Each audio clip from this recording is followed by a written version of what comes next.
Palaniswami sir, இந்த கட்சியை ஒற்றுமைப்படுத்துவது பலமா அல்லது புதிய கூட்டணி கட்சிகளை இணைத்து இந்த கட்சியை வளர்ப்பது பலமான நீங்க கூட அந்த கேட்டிருந்தீங்க இந்த சமூக வலைதளங்கள்ல.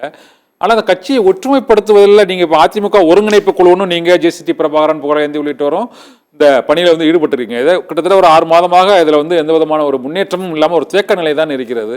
குறைந்தபட்சம் இப்போ இந்த தேர்தல் ஆணையம் கேட்ட கருத்துக்கள் ஓபிஎஸ் எந்த விதமான கருத்துக்களை கொடுப்பாரு? நீங்க ஒருங்கிணைப்பு குழு எதுவும் கருத்துக்களை தேர்தல் ஆணையத்துக்கு கொடுக்க இருக்கீங்களா சார்? உயர்நீதிமன்றத்தில் சமர்ப்பிக்க இருக்கீங்களா? உங்களோட கருத்துக்களையும் கொடுக்கணும்ல அனைத்து அணிகள் அப்படி? நிச்சயமாக நாங்கள் ஒருங்கிணைப்பு குழு சார்பாக என்னுடைய மனு தேர்தல் ஆணையத்தில் இருக்குது. இந்த இயக்கம் ஒன்றுபடுத்தப்பட வேண்டும் என்கிற கருத்துக்களை முன்வைப்போம்.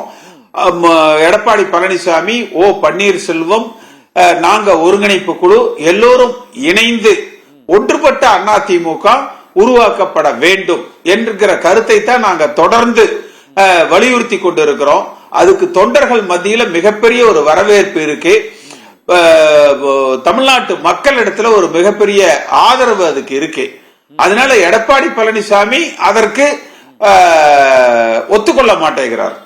அதை குறித்து பேசுவதற்கு அவர் தயாராக இல்லை. 15ஆம் தேதி ஓபிஎஸ் சசிகலா ஒத்துக்கிறாங்களா இணைந்து நிற்பதற்கு? ஓபிஎஸ் தான் எந்த தியாகத்துக்கு தயார்னு அவர் வெளிப்படையாவே அறிவிச்சிட்டார்ல. சசிகலா டிடிவி அதாவது இந்த இயக்கம் ஒன்றுபடுவதற்கு எந்த தியாகத்துக்கு நான் சசிகலா டிடிவி எந்த தியாகத்துக்கு நான் தயார்னு ஓபிஎஸ் வெளிப்படையா அறிவிச்சிருக்காரு. அதனால எடப்பாடி பழனிசாமி ஒத்துக்கொண்டால் குறைந்தபட்சம் நான் ஓபிஎஸ் எடப்பாடி பழனிசாமி இந்த அளவுக்கான இணைப்புகள் முதல் கட்டமாக நம்ம செய்யலாம். அது ஓரளவுக்கு தொண்டர்களை திருப்திப்படுத்துவதாக, வாக்காளர்களை திருப்திப்படுத்துவதாக அது அமையலாம். ஆனா தேர்தல் ஆணையத்தில் ஏற்கனவே 2 தேர்தல் ஈரோடு கிழக்கு தொகுதி தேர்தல், இந்த மக்களவை தேர்தல் இரண்டிலுமே இரட்டை இலை சின்னத்தை அவங்க இபிஎஸ் பிரிவு அதிமுக பயன்படுத்தி இருக்கிறாங்க. இந்த சூழ்நிலையில 2026 தேர்தலில் அனைத்து அணிகளின் கருத்துக்கேற்ப தேர்தல் ஆணையம் முடிவெடுக்கலாம்னு நீதிமன்றம் உத்தரவு பிறப்பிச்சிருக்கு. நீங்க சொன்ன மாதிரி ஒரு 3 முடிவுகள் இருக்கக்கூடிய சூழ்நிலை இருந்தாலும் இப்போது இந்த அணிகளோட கருத்து, ஓபிஎஸ் ஒரு கருத்து சொல்லலாம், நீங்க ஒரு கருத்து சொல்றீங்க. அதாவது ஒன்றாக இருந்தால் மட்டுமே இரட்டைகளை அவர் பயன்படுத்தலாம். உங்களோட கருத்து. இப்போ தேர்தல் ஆணையத்தில் அந்த கருத்து தானே சார்? தேர்தல் ஆணையத்தில் ஒற்றுமையா இருந்தால் அந்த அணி பயன்படுத்தலாம், இல்லைன்னா பயன்படுத்தக்கூடாது. அப்படினால முடக்கப்படுவதற்கான வாய்ப்புகள் இருக்குல்ல. தேர்தல் ஆணையம் எவ்வளவு காலத்துக்குள்ள இதுல பதில் சொல்லணும்னு நினைக்கிறீங்க? உயர்நீதிமன்றம் 4 நாள் கடு கொடுத்திருக்கிறாங்க. முதல்ல ஈரோடு தேர்தலுக்கோ நாடாளுமன்ற தேர்தலுக்கோ எடப்பாடி பழனிசாமி இரட்டைலையை பயன்படுத்தி கொள்ளலாம் என்பது ஒரு இடைக்கால உத்தரவு.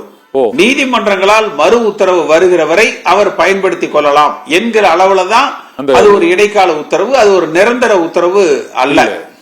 அடுத்து எல்லோரும் இணைந்து, அதாவது ஒன்று இரட்டலை சின்னம், இரண்டாவது தேர்தலில் வெற்றி பெறணும். அதுதான் ஒரு அரசியல் கட்சியினுடைய வெற்றி.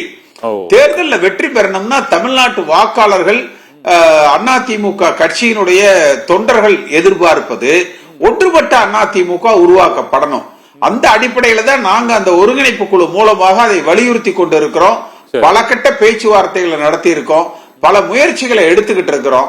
அதற்கு எடப்பாடி பழனிசாமியும் ஒத்துழைப்பு கொடுத்து இந்த தேர்தல் ஆணையத்துக்கு இந்த வழக்கு அவர்கள் பரிசீலனைக்கு எடுப்பதற்கு முன்பாகவே நமக்குள்ள ஒரு ஒற்றுமையை உருவாக்கி, எங்களுக்குள்ள எந்த பிரச்சனையும் இல்ல, நாங்கள் ஒரு சமரச ஏற்பாடை செய்து கொண்டோம் என்று சொல்லிவிட்டால் அது புத்திசாலித்தனம். இந்த இயக்கம் காப்பாற்றப்படும். அப்படி இல்லைன்னா நம்முடைய பலத்தை, அதிமுகவினுடைய பலத்தை பலகீனப்படுத்த, தங்களை பலப்படுத்திக் கொள்ள பாரதிய ஜனதா கட்சி முயற்சி செய்வாங்க. பிஜேபி அதிமுகவை பலவீனப்படுத்த நடந்த நீதிமன்ற உத்தரவு அதிமுகவை பலவீனப்படுத்துவதற்கு அது பாஜக பயன்படுத்திக் கொள்வதற்கான வாய்ப்பு இருக்குன்னு நினைக்கிறீங்க?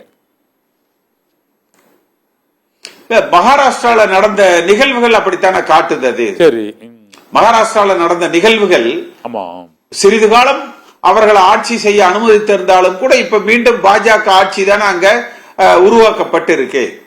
காலப்போக்கில் பாஜக தன் முழுமையான கட்டுப்பாட்டுக்குள்ள அந்த மாநிலத்தை நிர்வகிக்கிற அளவுக்கு வளர்த்து கொள்வார்கள். அப்ப அதிமுக என்கிற கட்சி, இது துவக்கப்பட்ட புரட்சி தலைவர் எம்ஜிஆர் நோக்கம், வளர்த்தெடுத்த அம்மாவின் நோக்கம், இந்த இயக்கத்துல பயணிக்கிற கோடிக்கணக்கான தொண்டர்களின் எதிர்பார்ப்பு, தமிழ்நாட்டு மக்களது ஏகோபித்த ஆதரவு, இதையெல்லாம் ஒருங்கிணைத்து எல்லாருடைய எதிர்பார்ப்புகளுக்கும் ஏற்ற வகையில செயல்பட வேண்டும் என்றால் இந்த இயக்கம் ஒன்றிணைக்கப்பட வேண்டும். இந்த கருத்தை தான் தொடர்ந்து நான் பல காலமாக வலியுறுத்தி கொண்டு இருக்கிறோம். மீண்டும் அதைத்தான் வலியுறுத்துறோம். சார், இப்போ ஓபிஎஸ் அணி, இப்போ அதிமுக ஒருங்கிணைப்பு குழு, இது தவிர சசிகலா தரப்பு, மற்றபடி இந்த வழக்கு போட்ட சூரியமூர்த்தி உள்ளிட்ட பல்வேறு தரப்பினரும் வந்து இப்போ இபிஎஸ் அணி இந்த இரட்டையிலே பயன்படுத்தக்கூடாதுன்னு நீங்க சொல்லி தேர்தல் ஆணையத்தில் நீங்க சொன்னீங்கன்னா அதனோட பதில் வந்து என்னவா சார் இருக்கும்? முடக்கி வச்சிருவாங்களா இப்படி? இல்ல, இது நம்ம இல்ல, தேர்தல் ஆணையம் இதைத்தான் இதை செய்ய மாட்டாங்கன்னு நம்ம சொல்ல முடியாது. வாய்ப்புகள் இருக்கு. தேர்தல் ஒட்டி அந்த அந்த அறிவிப்புங்கிறது தேர்தலை ஒட்டி தானே சார். அது சப்போஸ் அது வரை கூட அவங்க முடிவு எடுக்காம அதற்கு உண்டான கால அவகாசத்தை தேர்தல் ஆணையம் எடுத்துக்கலாம். ஆனா அந்த உரிமையான கால அவகாசத்தை தேர்தல் ஆணையம் எடுத்துக்கலாம்.